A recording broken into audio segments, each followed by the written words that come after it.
She arrived at the trading post at Harrow's Crossing the same morning. They found the dead man on the road. And Thomas Morgan would later say that those two facts were connected in ways no one in that town ever truly understood. Thomas had been up since well before dawn, as was his habit, feeding the two draft horses he kept in the linta behind his homestead, before hitching the wagon and making the 3-hour drive south to Harrow's Crossing for his monthly supply run. He was a trapper by trade, a man of 31 years with broad shoulders that came from hauling traps through frozen creek beds and hands that bore the permanent dark stain of tanning bark and iron. He had a good face, people said honest eyes the color of weathered pine, a jaw that needed a razor's attention more often than it received one, and a way of moving through the world quietly, as though he'd learned early that stillness was worth more than noise.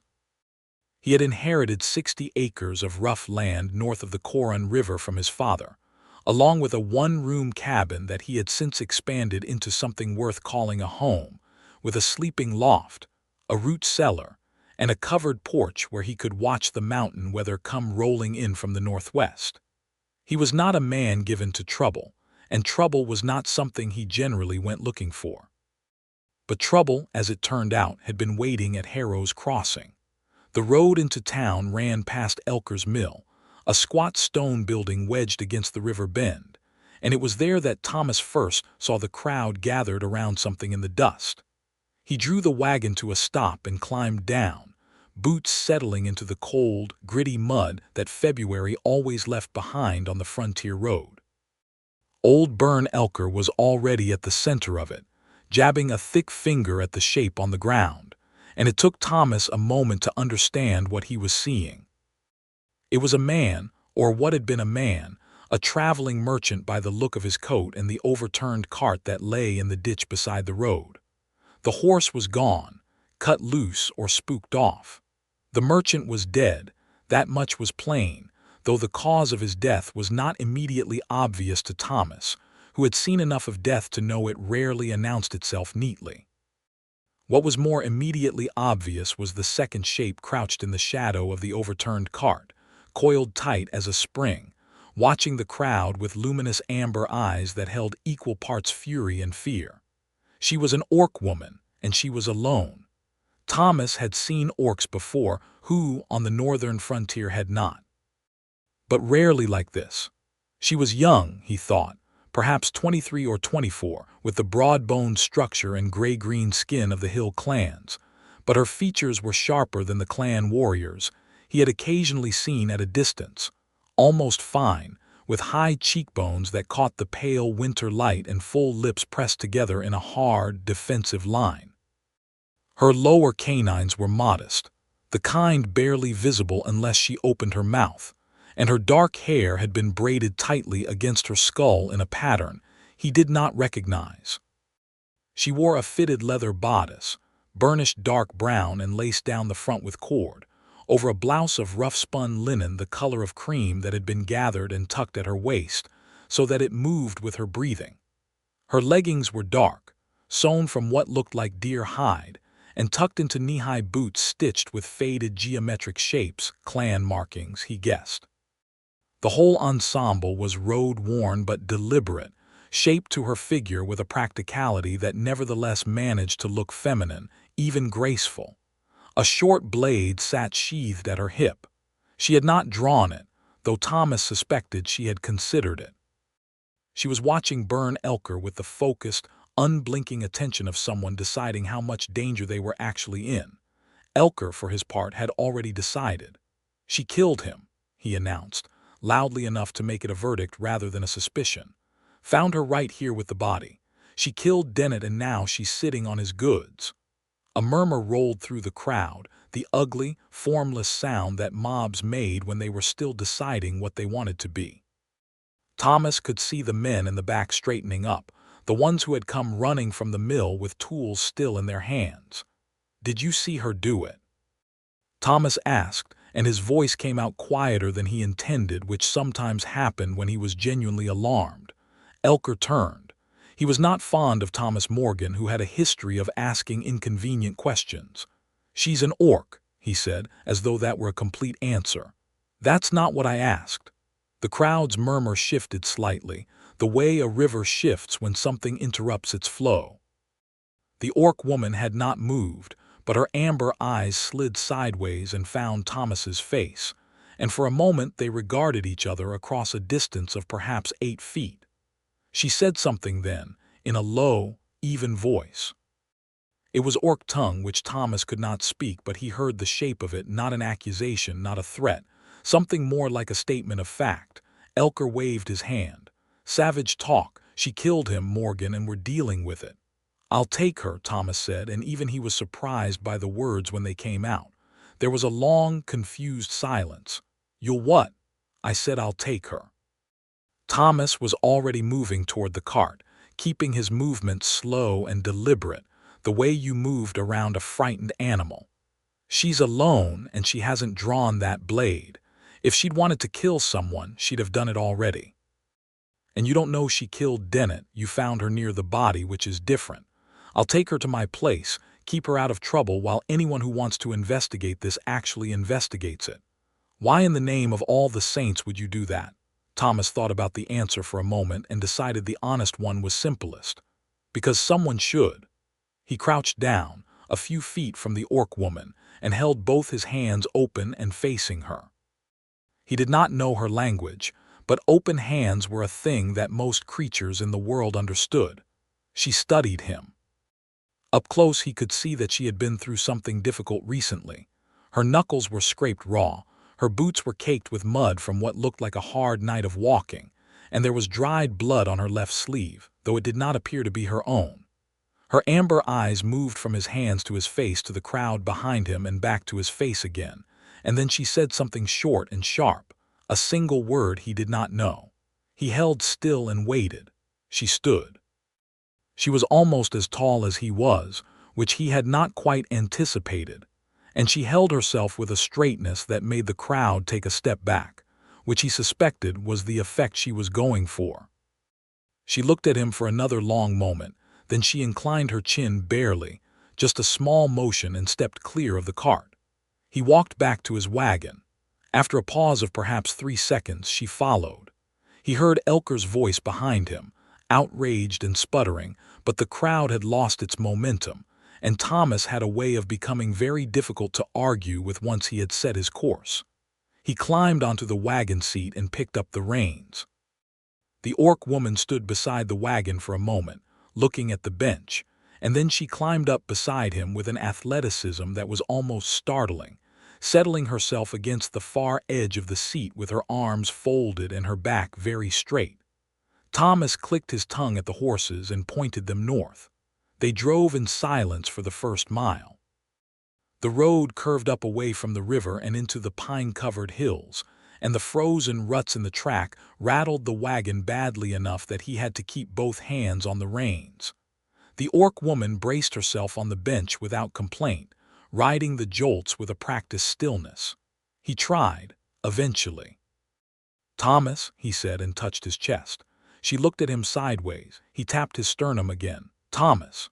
A pause. Then she said something, a word with a guttural resonance to it, 3 syllables that he could not reproduce correctly in his own mouth. "Yash," he tried, picking out the first syllable. She tilted her head, said the full word again slowly, as though dealing with someone who was slightly hard of understanding. "Yash Mudborn," he ventured, having caught more of it the second time. The corner of her mouth moved. It might have been the beginning of a smile, or it might have been skepticism. He could not tell yet. "Yash Mudborn," she confirmed, in a tone that was precise and slightly corrective about the syllable he had mangled. "Yash Mudborn," he said more carefully. This time she nodded just once. They drove on. The pines thickened on either side of the road, and the snow, which had retreated to the shadowed hillsides during the warmer week before, began to reappear in larger patches as the elevation climbed. His land was 3 miles north of the main road, up a wagon track that most people in the valley did not know existed, which had always suited Thomas well enough. He thought about what he had done.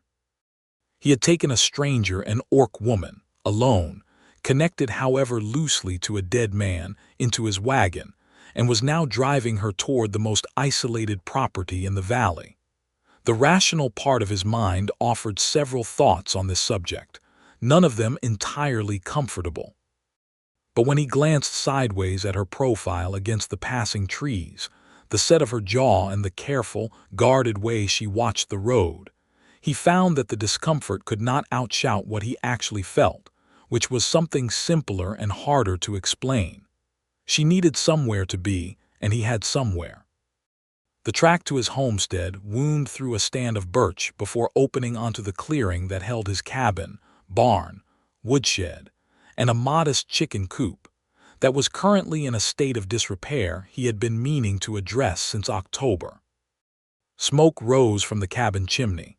He had banked the fire before leaving, and it was still going, and the whole scene, which Thomas saw every single day and had long since stopped noticing, appeared to produce some effect on Yash Mudborn, because she sat forward on the bench and looked at it with an expression that was hard to read, but contained something that might have been cautious relief. He brought the wagon to a stop in front of the cabin and climbed down. She was already on the ground by the time he came around, standing with her arms still folded, surveying the clearing. He opened the cabin door and gestured inward. She looked at him. He stepped inside first, leaving the door open, and she followed after a moment's consideration. The cabin was not elegant, but it was warm. He had built the interior shelf along one wall himself, and it held his books. He had 12, which was more than most people on the frontier considered reasonable, along with his trap-cleaning tools, spare ammunition, a tin of coffee, and various small objects that had accumulated over the years in the way that things did when a man lived alone. The table was square and solid, with 2 chairs that had different origins, and there was a braided rug on the floor in front of the hearth. A cast-iron stove occupied the near corner, and the sleeping loft was accessible by a short ladder in the back wall. Yash Mudborn stood in the middle of the room and looked at all of it with the amber eyes that took in details the way a hawk took in ground movement, swiftly, completely, without lingering unnecessarily on any one thing. Thomas went to the stove and put the kettle on. It was the only thing he could think to do that was both useful and unthreatening. He set 2 tin mugs on the table, found the jar of dried blackberry leaves that he used for tea when he'd run out of proper coffee, and measured a pinch into each mug. When the water was hot, he poured it and set 1 mug on the table near the chair farthest from the door closest to the stove, the warmest spot, and sat down in the other chair with his own mug. He did not watch her.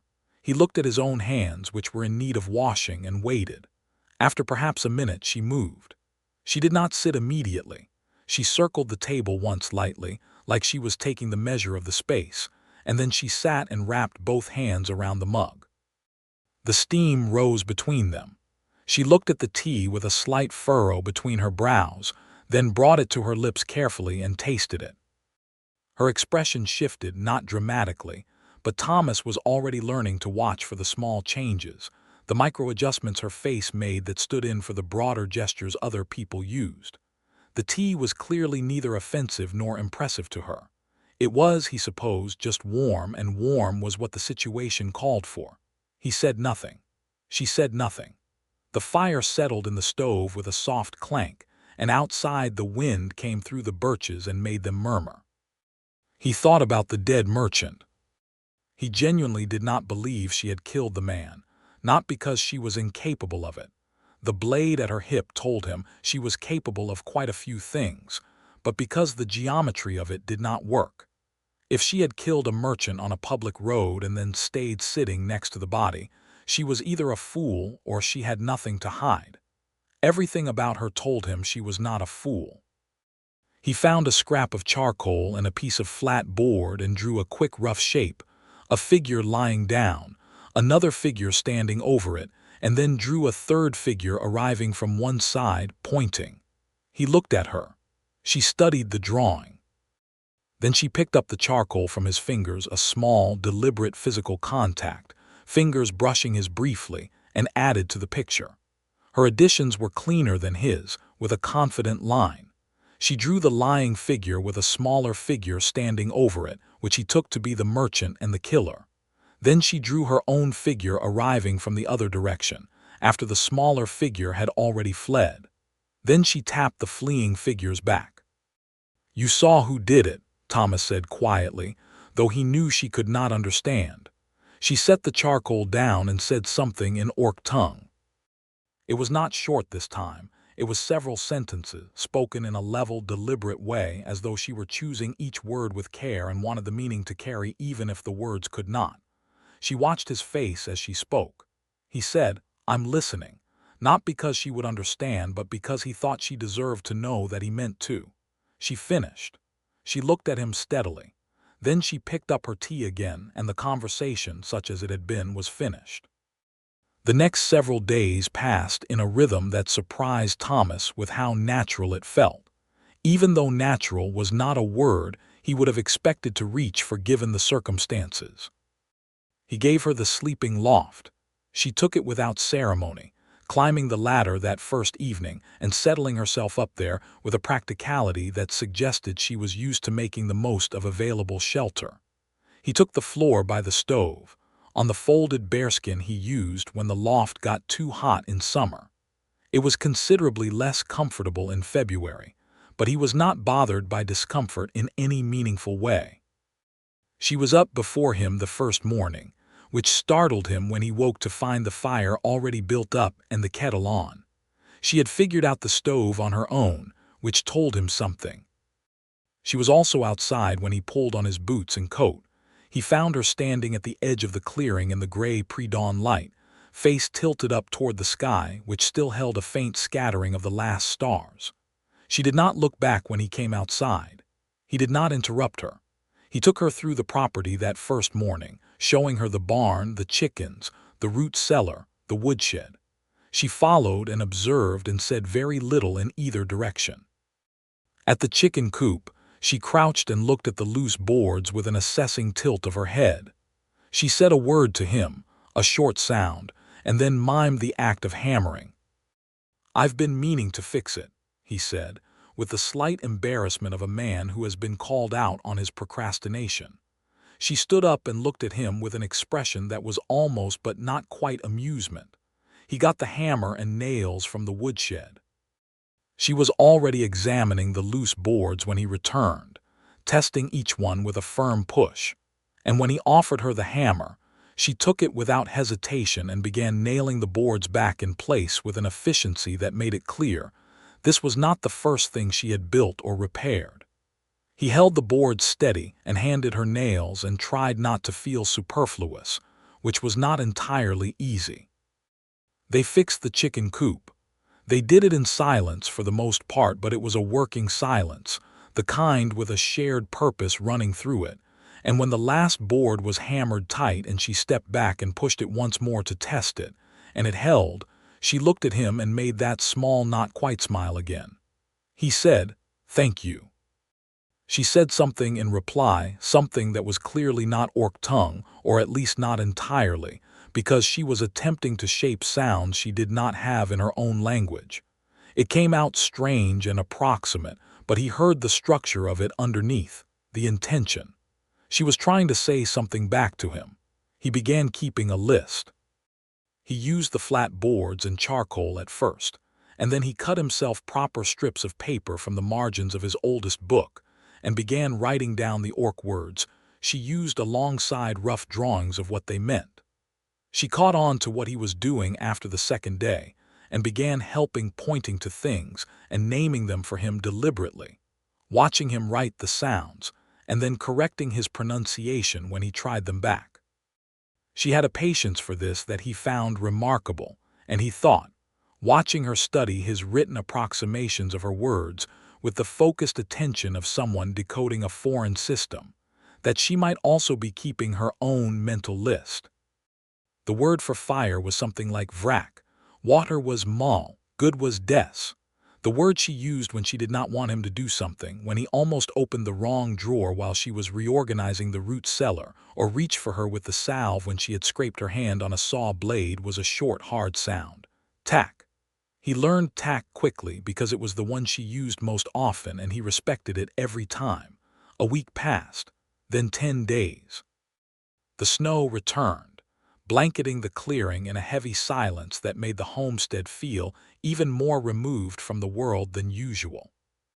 Thomas made his trapping rounds each morning, a 3-hour circuit of the creek system to the northwest, and she came with him after the third day, uninvited and unasked, simply appearing at his side when he set off from the cabin with his pack and traps. He did not object. He was not sure he could have objected even if he'd wanted to, and he found over the following days that he definitely did not want to. She was extraordinary in the woods.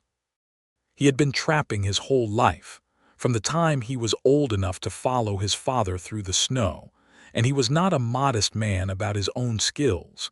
He knew he was good at it.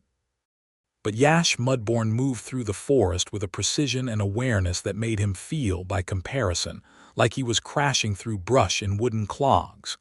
She noticed things he would have walked past: a change in the snow's texture where an animal had passed, a broken branch that indicated the direction of travel, a stillness in the birds that meant something larger was nearby. She did not show off about it, which made it more impressive. One afternoon, coming back along the northern creek, they startled a group of 3 men on snowshoes coming from the direction of Harrow's Crossing. Thomas recognized 2 of them, a pair of brothers named Galt who worked sometimes at the mill. The third was a stranger. The Galt brothers stopped when they saw Yash Mudborn, and the look that came over their faces was one that Thomas had seen before in the crowd outside Elker's mill, and he had not liked it then either. "That's the orc woman," said the elder Galt. He was looking at Yash the way some men looked at things that offended them by existing. "She's with me," Thomas said. "You're running with orc now, Morgan." "I'm walking back to my property," Thomas said, "and she's with me." That's the extent of what's happening here. The elder Galt looked like he wanted to argue about it, and his hand moved not to his rifle, not quite, but in the direction of it, that involuntary drift that Thomas recognized as the early gesture of a man working himself up to something. He stepped forward, placing himself slightly between the Galt brothers and Yash, not dramatically, just a shift of position, so that they would have to address him first. It was a small thing physically, but Yash Mudborn saw it. He felt her stillness behind him, different from her usual stillness, charged, aware. He did not look back at her. He kept his eyes on the Galt brothers. The younger Galt put his hand on his brother's arm. "Let it alone," he muttered, and Thomas recognized the voice of a man who had more to lose from trouble than his brother did. After a moment, the elder Galt spat into the snow and moved aside, and they continued past on the trail without another word. Thomas waited until they were well gone before he turned around. Yash Mudborn was watching him. Her amber eyes held an expression he had not seen on her face before, not the guarded assessment of the first days, not the careful patience of the language lessons. It was something more open, more direct, like a door she had not known she was planning to open. She said something, a sentence he could not translate, spoken quietly, and with a gravity that told him it was not trivial. He said, "I don't know what that means, but okay." She held his gaze for another moment, and then she turned and started back down the trail toward the cabin. He followed, and they did not speak again until they were back inside with the stove going, but the silence between them had changed in some way he could not name but could absolutely feel.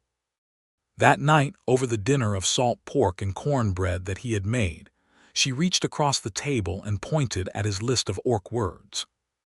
She pointed to the word he had written down for stay, which was creth. He had learned it the day before when she had used it to stop him from following her too close to a half-frozen section of the creek. She pointed at it, then at him, then at the cabin around them. He looked at the word. "Creth," he said carefully. She nodded, and then she said it again, "creth," but with a warmth to the sound that was different from when she had used it practically, and he understood, in the way that understanding sometimes arrives not as a thought but as a warmth in the chest, that she was not just teaching him a word. She was asking him to keep meaning it. "Yes," he said quietly, "I'm staying." She looked at him for a long moment in the firelight, and then she went back to her food, and he did the same, and neither of them said anything more that evening. But the cabin felt different than it had the night before, warmer and more settled, like something had been agreed to without a formal agreement being necessary. Spring came the way it always came in the mountains, not all at once, but in the grudging, incremental way of a country that had been cold for so long it had nearly forgotten how to be otherwise. The snowmelt flooded the North Creek and turned the lower pasture into a sheet of shallow water that glittered in the returning sun.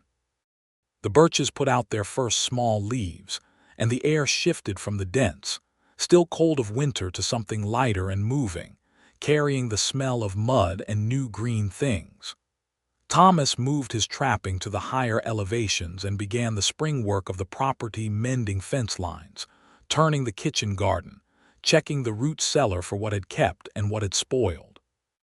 Yash worked alongside him, and it became the simple fact of their days, the two of them moving around the homestead in a partnership that had never been formally established, but that had become as reliable as anything Thomas had built with his own hands.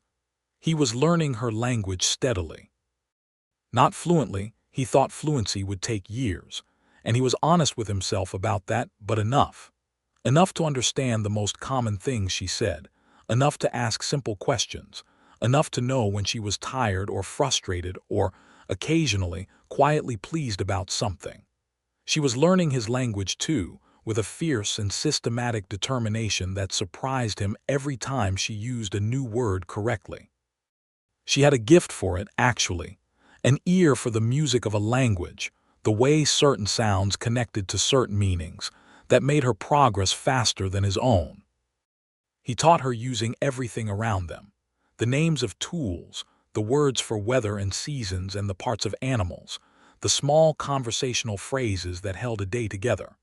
She taught him in kind, and sometimes their lessons became arguments, good-natured ones, over the correct pronunciation of something, and those were some of his favorite moments of those months. The two of them at the table with the lantern lit, competing earnestly over the precise sound of a word. One afternoon in mid-spring, a rider came down the wagon track. Thomas was in the kitchen garden when he heard the hoofbeats and straightened up to look. It was the deputy from Harrow's Crossing, a lean man named Cord who Thomas had dealings with over the years in a cautiously professional way. Yash had been carrying water from the creek. She stopped when she heard the horse and stood still, watching.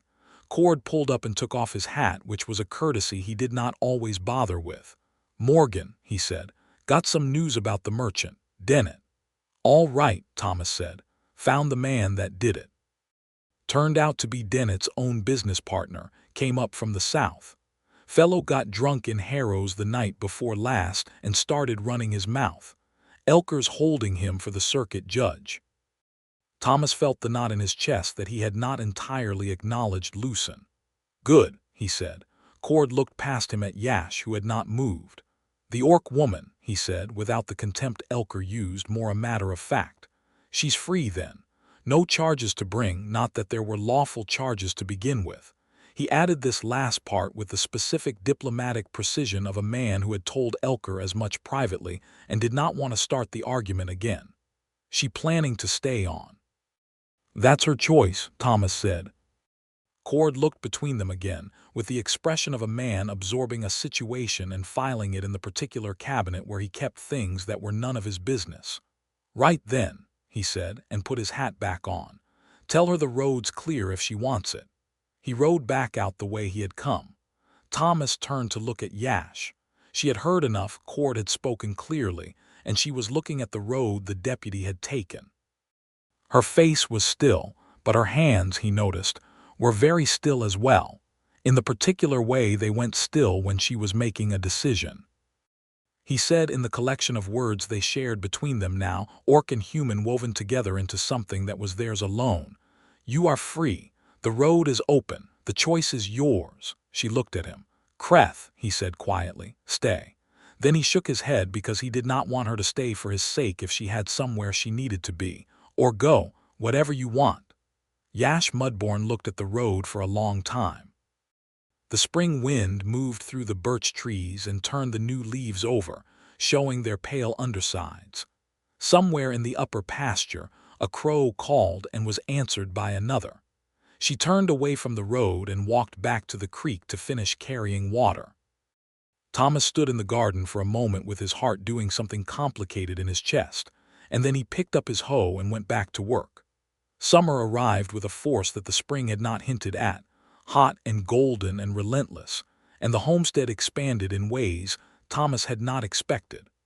A second garden plot, which Yash had suggested by pointing at a patch of ground near the south wall of the cabin and saying a word that he had eventually understood to mean, good for growing.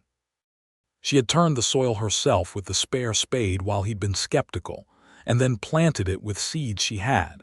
He could only assume gathered on the trapline, because he had not bought them and they had not appeared from anywhere he could identify. He asked about this once in their shared language, and she had looked at him with calm patience and said the Orc word for forest, which seemed to be the complete and sufficient explanation. The plants that came up were not things he recognized immediately. Some of them turned out to be a kind of dense, nutritious root vegetable that the hill clans cultivated, and others were a sprawling vine with small orange fruits that were sharper than anything he'd tasted, but excellent for curing meat. He ate them both without complaint and found himself looking forward to them. He also found himself looking forward to everything else.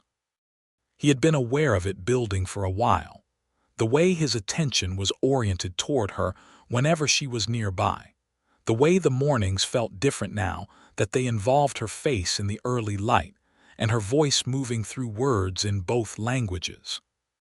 He noticed things about her that had no practical bearing on anything.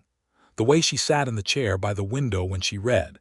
He had given her his copies of 2 books with illustrations, and she had worked through them slowly and seriously, pointing at words and demanding explanations. And the way the late afternoon sun turned her gray-green skin to something closer to bronze. The way she laughed, which was rare and quiet and always, he thought, genuine, a sound that contained no performance. The way her hands moved when she spoke in her own language, with a fluency and expressiveness that made him aware of how much of herself she kept carefully behind glass when she was using the words she had not grown up with. He admitted to himself one evening while lying on the bearskin below the sleeping loft listening to the sound of her breathing above, completely and thoroughly in love with her. It had happened so gradually and completely that trying to find the moment it had begun felt like trying to find the moment a river became an ocean. He was not sure there was a moment. He thought it might have begun the morning she had already built up the fire before he woke, and simply escalated from there. He did nothing about it for several weeks, because doing something about it seemed to require a clarity of communication he was not sure they had yet, and because the thought of doing it wrong, of making her feel unsafe or obligated in any way in a world that had not been generous to her, was genuinely alarming to him. He thought about it. He was careful with it. In late summer, a woman named Pelara came to the homestead. She was a trader who worked the mountain passes with a large wagon and an employee, and she had traded with Thomas for 3 years, and she was the most direct person he had ever met, which he respected even when it was uncomfortable. She arrived in mid-morning on a fine August day and took in the scene of Thomas and Yash working together to repair the fence line on the north pasture. Thomas doing the heavy post work, Yash doing the crossbar fitting with a precision he could not match, and said nothing about it at all, which was itself a kind of statement. She traded her goods efficiently, as always, and on her way out stopped beside Thomas and said, at a volume only he could hear, "She thinks you're good. I can see it in how she watches you." Thomas looked at her. "Is that obvious to everyone?" Pelara smiled, which was rare enough to be worth noting. "Only to people who are paying attention," she said, and climbed back onto her wagon and left. That evening, Thomas was at the table with his word lists when Yash came back inside from the evening chores. The lantern was lit, and the cabin smelled of the root stew that had been on the back of the stove all day. She washed her hands at the basin, the way she had taken to doing, a habit she had adopted from him, he thought. Or perhaps it was also a habit of her own, simply one that translated easily. And then instead of sitting in her own chair, she stood near the table and looked at his word lists. She reached over and picked up a strip of paper near the top of the pile. It had a word on it she had taught him, ashtal. He had written the translation she'd given him as best he could, something like belonging to. She looked at it, set it down, and looked at him. Then she picked up the charcoal and wrote. She had learned his letters, the common tongue alphabet, over the winter, slowly and determinedly, and now she wrote with the careful deliberateness of someone for whom writing was still somewhat new but no longer foreign. She wrote, "Thomas, you are ashtal to me." He looked at the words. He knew ashtal. He read them again, his heart entirely still and then completely not still. She was watching him. Not guardedly, not with the assessment of someone who might need to retreat, with the full openness of someone who had made a decision and was waiting to find out what it would cost. He said slowly in Orc tongue, "Yash, I also, ashtal." His grammar was wrong, he knew. She would fix it, but the meaning was clear. She fixed the grammar. She said the correct form of it, and he repeated it, and then neither of them said anything for a moment, and then he reached across the small distance of the table and covered her hand with his. She turned her hand over so that their palms were together and held on. The first time he touched her face, it was outside by the creek, on an evening in early autumn when the light went gold and long, and the aspens along the water had turned yellow. They had been sitting on the flat rock above the swimming hole where he bathed in summer, and she had said something in Orc tongue and then translated it into common with visible effort, choosing each word. "The yellow trees in my home, my mother's camp, I think of it," he asked as gently as he could. "Your mother's camp. Is she still?" "She is gone," Yash said in common tongue. "Long ago." He was quiet for a moment, then he said, "I'm sorry." She looked at the water. "I am traveling from the east. When you find me, my clan. There is," she paused, searching, "a breaking apart, clan splits. Some go north, I go."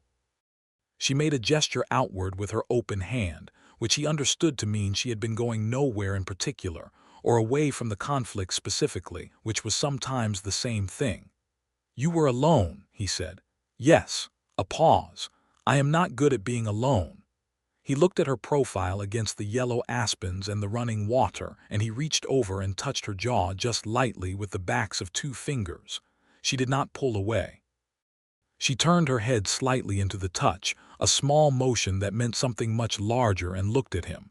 He said in Orc tongue, "Kreth, stay." She covered his hand with hers, holding it against her jaw, warm and certain.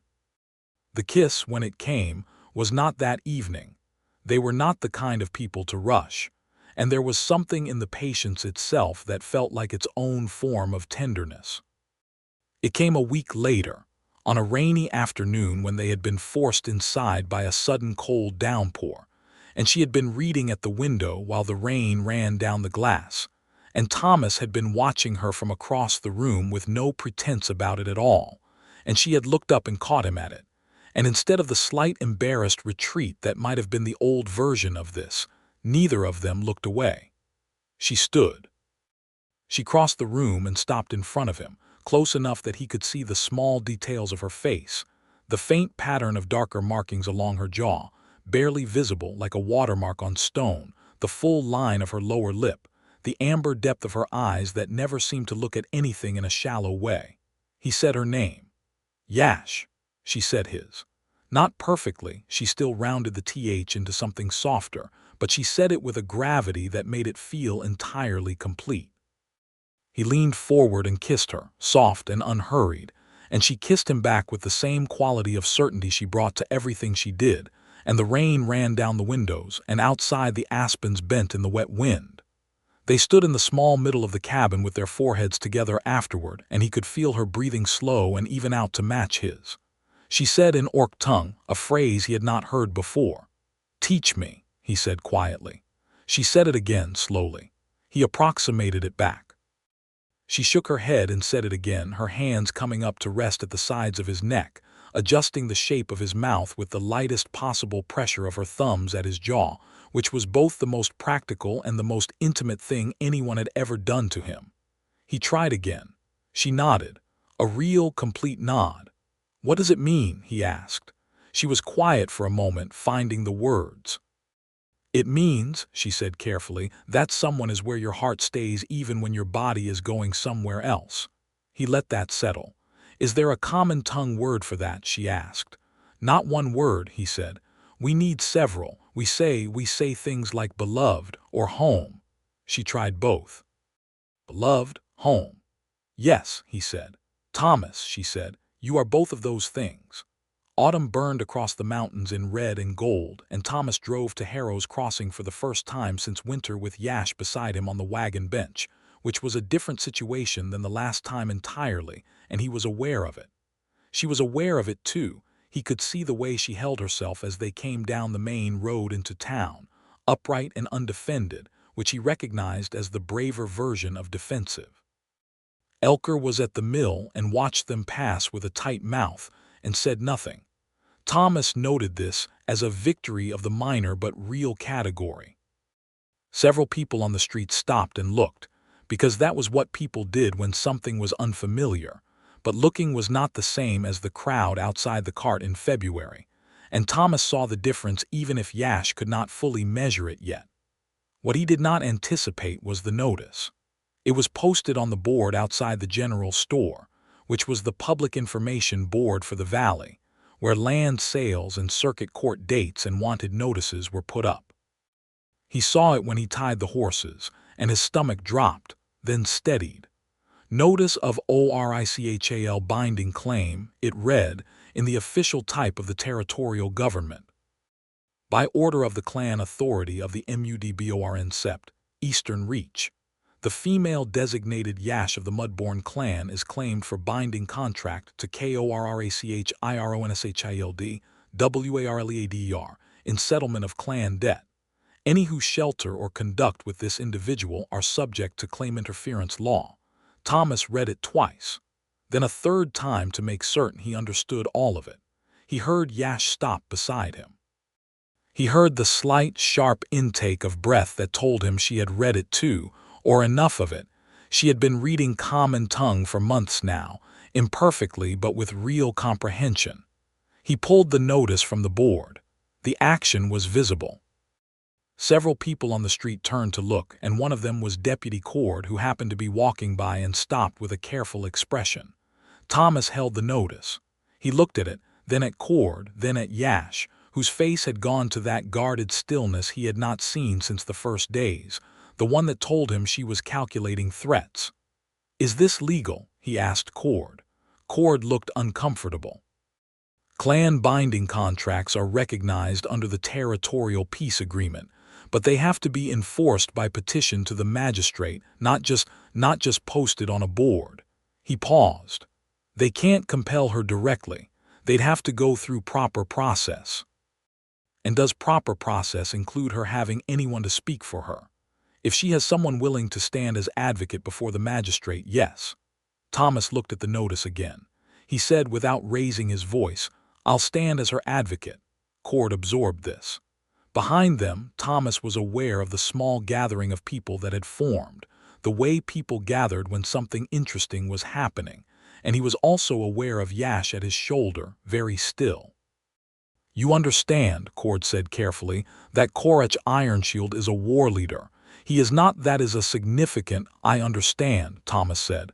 "When's the next magistrate session?" 10 days. Thomas folded the notice and put it in his coat pocket. He said to Yash in the blend of languages that was theirs, "They want to bind you to someone else. I am going to say no. We will go before the judge in 10 days, but you choose. It is your choice." She looked at him. Her amber eyes held something he could not entirely name, something that moved behind them like the sky behind fast clouds, complex and deep. She said, in common tongue, with more steadiness than he thought he could have managed, "I choose." He said, "What do you choose?" She looked at the people watching them from the street, and then she looked back at him, and she said clearly enough for anyone paying attention to hear, "I choose to stay." And he said the word that had meant everything since the first time she had taught it to him, the word he had written on a strip of paper and carried in his shirt pocket for 6 weeks like a kind of talisman. Kreth. She almost smiled. Actually smiled. He offered her his arm and she took it, and they walked into the general store. The next 10 days were not peaceful exactly, but they had the quality of a held breath rather than a catastrophe. Thomas wrote to the magistrate, who was based in Colburn, 2 days' ride south, setting out the full facts as he understood them. The clan notice, the questionable jurisdiction, the absence of any evidence that Yash Mudborn herself had consented to any binding arrangement. He had never written a legal document before, but he had 12 books and a reasonable way with words, and he was motivated, which counts for something. Yash read the letter before he sealed it. She pointed out 3 things he had missed, which he thought was both useful and impressive given that common-tongue legal writing was nothing any reasonable person would have designed for clarity. He corrected them and sent it with the male writer. They also received a visitor on the 4th day. He came alone, which surprised Thomas because he had expected something more dramatic, a party of clan warriors perhaps, or at least an official messenger. Instead, it was a single rider, broad-shouldered and gray-eyed, with the bearing of someone accustomed to authority, riding a dark horse and arriving at the top of the wagon track in the late morning. He was an Orc man, older than Yash by perhaps 15 years, with the marks of the eastern clans across his jaw. Thomas went to meet him, because coming to Thomas's land meant dealing with Thomas first. The Orc man, who turned out, when he gave his name, to be not Korech Ironshield himself but his emissary, a man called Drav, spoke common tongue with an accent that suggested he had used it commercially for years. "The war leader sends words," Drav said. "He wishes to know the situation directly rather than through the territorial court, if that is possible." "The situation," Thomas said, "is that Yash Mudborn is here of her own choice, and she's not bound to anyone, and the war leader's claim is going to be heard by the magistrate in 6 days. Drav looked over Thomas's shoulder. Yash had come out of the cabin and was standing at the porch railing, watching. The 2 Orc people regarded each other for a moment in a way that contained a great deal. Thomas could not read a whole history of clan and obligation, and the complex internal politics of peoples he was an outsider to. Drav said something in Orc tongue, directed at Yash. It was a question. Thomas could hear the shape of it. Yash answered him. Her answer was long and even and clearly chosen with care. She did not raise her voice. She did not look away. When she finished, Drav was quiet for a moment. Then he looked at Thomas, assessing him in a way that reminded Thomas of how she herself had assessed him that first morning. "She says the human is her Ashtal," Drav said. Thomas held his gaze steady. "Yes. She says she goes before the magistrate not because she needs someone to speak for her but because she chooses to end this claim publicly and completely so that she will not have to end it again." Drav paused. "She is Mudborn. They are stubborn people." "I know," Thomas said. Drav looked at him for another long moment. Then he inclined his head, the same gesture Yash had made that first morning in the road, and turned his horse back out the way he had come. At the magistrate's session in Harrow's Crossing, which was held in the open air beside the court building, because there were too many people to fit inside. The whole town had apparently decided this was worth attending. Thomas stood beside Yash in front of a gray-haired woman named Magistrate Hessel, who had the reputation of having no patience for theatrics or sentimentality, which Thomas thought was probably to their advantage. Hessel read the clan notice, read Thomas's letter, and then looked at Yash. "Do you speak for yourself in this matter?" Yash said in common tongue, clearly and directly. "I do. Was any binding contract agreed to by you personally?" "No." "Were you consulted in the formation of this claim?" "No." Hessel made a note. She looked at the crowd and then at the space beside Thomas where no representative of Korech Ironshield had appeared, because Drav had not returned after his visit to the homestead, which Thomas took as a sign that the emissary had sent a report back to his war leader that had altered the calculation. "The clan representative is not present," Hessel noted. "Is there anyone wishing to advocate for the binding claim?" Silence. Elker, somewhere in the crowd, cleared his throat. Hessel looked at him with the expression of a woman who has heard every possible clearing of every possible throat. He did not speak. The claim is without personal consent, without present advocate, and without legal force under Territorial Statute 17, Hessel said. It is dismissed. Yash Mudborn is recognized as a free person under territorial jurisdiction, with the full rights thereof. She stamped something with considerable force, which seemed to be how she felt about theatrics that had wasted her morning. "We're done here." The crowd dispersed. Some of them, Thomas noticed, with the particular attention of a man who has learned to read crowds the way he reads weather, were not hostile. Some of them were actually something closer to satisfied, the way people were when they witnessed something that confirmed their better notions of how the world could work, even in the middle of proving it often did not. Yash stood in the thin autumn sunlight on the street in Harrow's Crossing, free in the formal and legal sense as well as every other sense, and looked at Thomas. He said in Orc tongue, the sentence she had taught him months ago, whose grammar he had finally gotten right. "You are where my heart stays."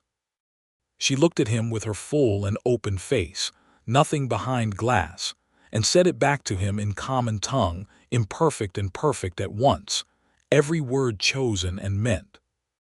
The winter that followed was the warmest Thomas Morgan had ever spent in 60 acres of rough mountain land, and it had nothing to do with the weather, which was severe in the way of mountain winters, and covered the clearing in 3 feet of snow by January.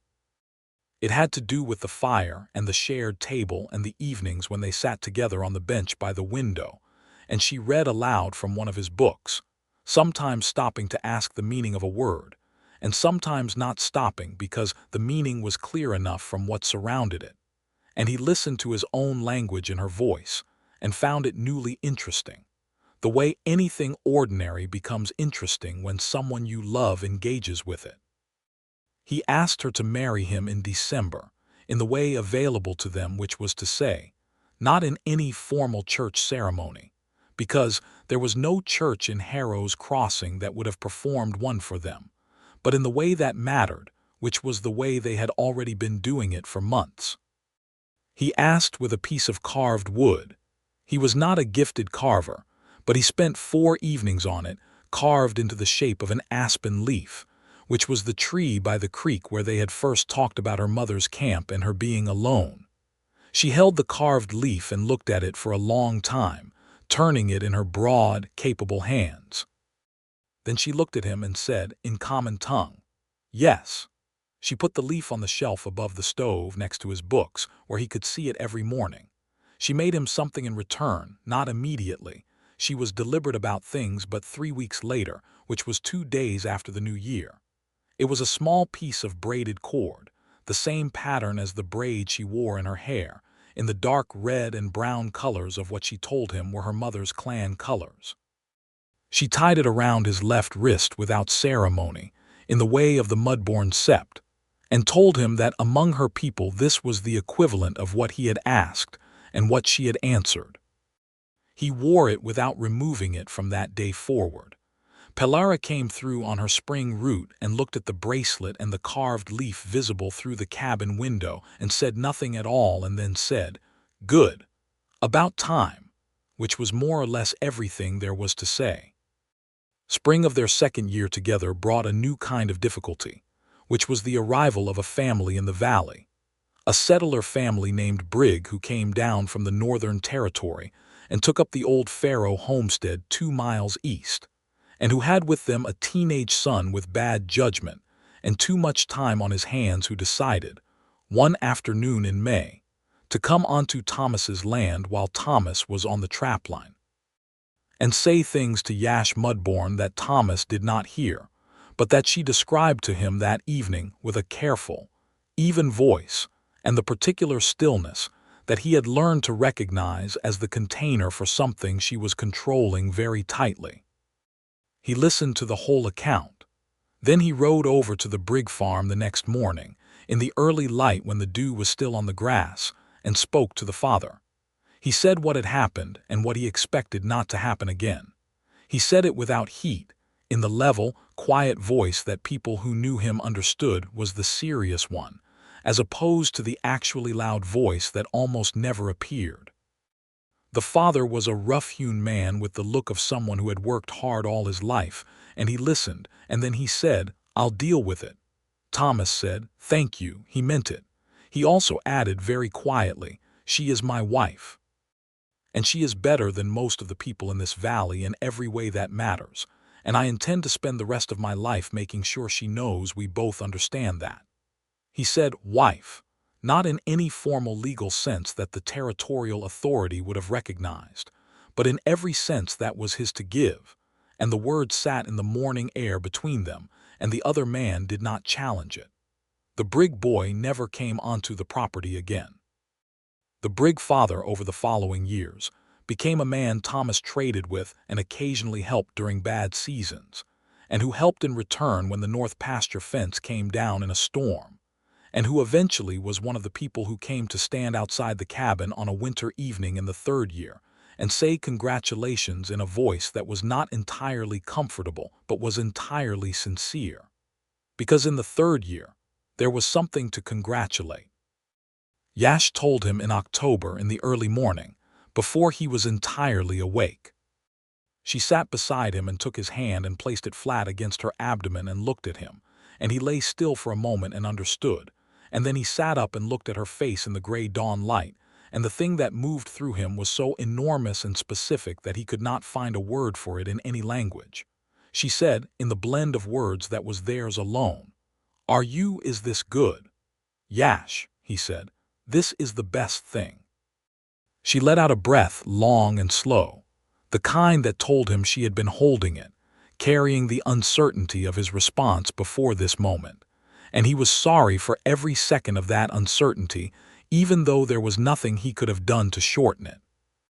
He put his arms around her and held her, his forehead against her temple, and said the Orc tongue word for beloved that she had taught him, and then said it again in common tongue, and then said it a third time in the language that was only theirs, which was a combination of both. She held on very tightly and said, against his shoulder, a word he did not know. "Teach me," he said. She said it again. He tried it back. She corrected him with her hands at his jaw, the old gesture, and he tried again until he had it. "What does it mean?" he asked. "It means," she said slowly, "we are not just two anymore." He held her through the autumn morning while the stove ticked and the birches moved in the October wind, and thought that there was not enough room in any one language to hold what he felt.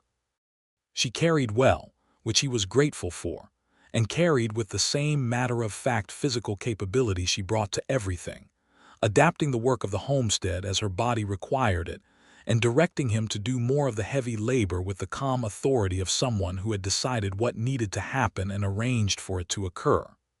He followed her directions without argument, which she seemed to appreciate, and which he found, to his own mild surprise, was effortless.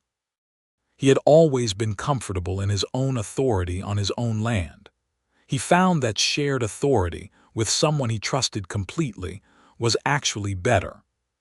Pelara brought a midwife when the time came, a woman named Solon who had experience with orc births, which were not precisely the same as human births, and who came up the wagon track in the early December snow without complaint, and set up in the cabin with the brisk competence of someone who had done this many times and intended to do it many more. Thomas spent most of that night outside on the porch, which was where Solon sent him, and sat on the porch bench in his heaviest coat looking at the snow coming down in the lantern light and listening to the sounds from inside the cabin and trying to be less frightened than he was, which was not entirely successful. The boy came into the world at some point in the small hours, and Thomas heard the sound he made, new and immediate and unlike anything else in the world, and he stood up so fast he knocked the bench back. Solon opened the door. "Come in," she said. He came in. Yash was sitting up in the sleeping loft the way she had insisted. She had informed Solon in no uncertain terms, with Thomas translating, that she intended to deliver sitting, which was the Mudborn way, and Solon had adapted without complaint. She looked exhausted and present and like herself, which was the most important information available to him. She was holding the baby, who was already searching the world with small, squinting eyes, and Thomas looked at his son for the first time. He was a marvel. He had his mother's gray-green skin and his father's rounded ears, and the dark fringe of hair that Thomas suspected he had from both of them, and his hands, even already, were the unmistakable hands of the Mudborn sept, broad-palmed and sure. "He is here," Yash said in common tongue, and looked at Thomas with an expression of such totality, exhaustion and triumph and love, and the specific private humor of a woman who has done something enormous and is aware of it, that he stood at the foot of the ladder for a moment unable to move. Then he climbed up and sat beside her, and she put their son in his arms, and he held the boy with hands that he was fairly sure had never been so careful about anything in his life. "What do we name him?" he asked. She said a word in Orc tongue first. Then she said, "And in your tongue," "Aldrich," he said. It had been his father's name. "Aldrich Mudborn Morgan." She said it back slowly, getting the shape of it. "Aldrich." "Yes," he said. "It is good," she said, in both languages, and put her head against his shoulder, and the three of them sat in the lamplight while the snow fell on the roof and the fire kept them warm. Aldrich Mudborn Morgan grew up on 60 acres of rough mountain land, with 2 languages in his mouth before he could read and the understanding, absorbed before he could have articulated it, that the world was large and complicated, and that the people who loved each other did so across distances, of language, of history, of expectation, that smaller people sometimes called impossible. He had his mother's amber eyes and his father's build, and a laugh that belonged to both of them equally and sounded, people said, like it meant it. He learned to trap before he could write. He learned to write before he could truly run. His mother taught him Orc tongue with the same patient, systematic method she had used to teach his father, and his father taught him the common tongue with the books on the shelf, and the slow discipline of a man who understood that language was a gift worth taking seriously. By the time he was 6, he translated between his parents on the occasions they still needed it, which were fewer every year but still sometimes happened with complex things, and he did it with a child's perfect unself-consciousness, the way you do things that have always been how the world works. Harrow's Crossing changed, the way frontier towns always eventually change, not in a moment, not with a declaration, but in the slow accumulation of ordinary days. Elker died the winter after Aldrich was born, which Thomas did not celebrate because he was not that kind of man, though he was honest with himself that it simplified certain things. Cord the deputy was appointed the town's first proper sheriff, which was a development Thomas thought the town was improved by. The Brigg family and the Morgan homestead maintained a cordial and increasingly comfortable neighborliness that became, by the 5th year, something close to friendship. There were still people in the valley who looked at Thomas and Yash with the tight-mouthed disapproval of people who believed the world should stay sorted into simpler categories than it actually occupied. Thomas had learned to recognize these people and give them exactly the amount of attention they deserved, which was very little. Yash had always known how to give them even less, with a dignity so complete it occasionally made them look small in their own eyes, which he suspected was more effective than any confrontation. In the 4th year, Pelara began to bring other travelers through on her route, people who had heard, through the way news travels in frontier country, that there was a homestead north of the Coron River, where a man and an Orc woman had made something remarkable, and who came, some of them just to trade, and some of them with other questions. Once it was a young Orc man who had come down from the eastern clans looking for work, and who was afraid of the town, and who Yash took in for 3 weeks, found work for at the Brigg farm, and sent off with references and a knowledge of where the safe roads were. Once it was a human woman who had left a bad situation and needed somewhere to rest, and who stayed a month and helped with the harvest and left quieter than she had arrived. Once it was a child, alone on the road, who turned out to be the mixed-blood child of a human trader and an Orc woman farther north, abandoned by the man who had been supposed to bring him south, who stayed for a year before his mother's sister was located and came for him. The homestead became, in this way, something more than a homestead. It became the kind of place that people knew about, the way certain places are known about, not famous, not grand, but marked in the geography of people's knowledge of where safety could be found. Thomas built a second cabin on the south edge of the property in the 5th year, with Yash directing the placement and his own hands doing most of the heavy work, for whoever needed it. Yash planted a second garden beside it. They stocked it with basic supplies and left the latch on the outside, the sign on the frontier that the door was not locked.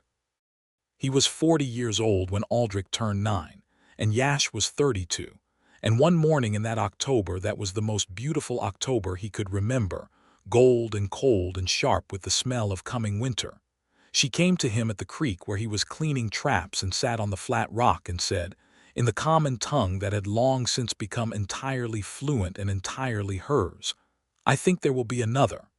He looked up from the trap in his hands. She was watching him with the amber eyes that he had been watching back for 9 years, and that still, every morning, every evening, in the ordinary middle of working days, made him feel like the world was larger and more precisely itself than it had any right to be. He set the trap down. He went to her and put his arms around her, and she leaned into him with the ease of a person who has known where they belong for long enough that belonging has become simply what they are. "Another Mudborn Morgan," he said against her hair. "Yes," she said, "another Creth." He laughed, the actual, full laugh that she had worked on him the way the creek worked on stone, and that now came easily, genuinely, whenever something was genuinely worth it.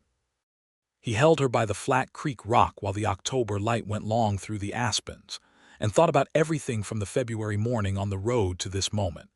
The list of words on strips of paper, the fixed chicken coop, the lantern evenings and the word lessons, the notice on the board and the magistrate's stamp, the December snow, and the sound a new person makes entering the world. 9 years of ordinary mornings and ordinary evenings and extraordinary everything underneath. He had learned one word in the beginning, one word that she had taught him that first winter, half by accident, when she had used it to stop him from going too close to a frozen creek. He had learned it carefully and carried it close and meant it every single time he said it. He said it now, into her hair in the October light. "Creth," he said, "stay." And she stayed, and he stayed, and the mountains held them in that autumn valley for all the years that followed, which were many and full and rich with the accumulated ordinary days of people who had found each other across every possible distance, and had chosen, every morning, to keep closing it. In the years that came after the second child, a daughter this time, dark-haired and loud and already, at 3 months old, possessed of the amber eyes and the certain manner that said she knew exactly how she felt about everything. Thomas sometimes sat on the covered porch in the evenings with a mug of tea and looked out over the homestead that had grown and changed and deepened in ways he could not have imagined when he was a younger man rattling down a frozen road to a trading post. The second cabin had sheltered 14 people in 5 years, for periods ranging from 2 nights to 2 years. Aldrich had learned to read Orc script and Common Tongue script equally well, and at 11 was already the best translator in the valley, a fact that amused and moved Thomas in roughly equal measure. The kitchen garden produced more than they needed, and the surplus went to Harrow's Crossing, and increasingly, directly to people who came up the wagon track needing it. Yash came out one of those evenings and sat beside him on the bench with the baby on her shoulder, and Aldrich came out after her and sat on the porch steps the way he did, watching the last light leave the mountains. Yash said in the language that was theirs, which was mostly Common Tongue now, with seams of Orc tongue running through it like ore through stone, still there, still bright. "What are you thinking about?" "The road," he said. "The first time I drove you up the road." She tilted her head in the way that meant she was thinking about it too. "You were so careful," she said. "You did not look at me too much. I didn't want to frighten you." "I was not frightened of you," she said. I was trying to decide if you were real." "What did you decide?" She looked at him with everything she had ever decided and everything she had ever said, and the 9 years of mornings and evenings, the word lists and the chicken coop and the carved aspen leaf still on the shelf above the stove, the bracelet still on his wrist, the Flat Creek rock, the lantern light, the December snow. "I decided," she said, "that you were the realest thing I had ever found." Aldrich on the steps said, with the particular 9-year-old dignity of a boy who has heard his parents be romantic before and has decided opinions about the proper frequency of it, "That is very embarrassing." Yash laughed, the full and genuine laugh that had taken years to be frequent and that Thomas would have crossed any frontier in any world to hear. He said, "Aldrich, let your mother be embarrassing. It is one of her best qualities." Yash said something to Aldrich in Orc tongue, something quick and dry and clearly a comment on his father, which Aldrich translated with only a slight grin, as "She says you are also embarrassing, but she keeps you anyway." "Creth," Thomas said, easily, comfortably to Yash. She looked at him with those amber eyes in the last light of the October evening, over the head of their sleeping daughter, with their son on the porch steps between them, and she said it back, "Creth." And the mountains held the light for one more moment before letting it go, and the cabin windows glowed warm against the early dark, and Thomas Morgan and Yash Mudborn sat on the covered porch of the home they had built together out of 60 acres and 2 languages, and one word that had meant everything from the beginning. And they were, in every sense available to them in every world that was or ever would be, entirely and irrevocably home.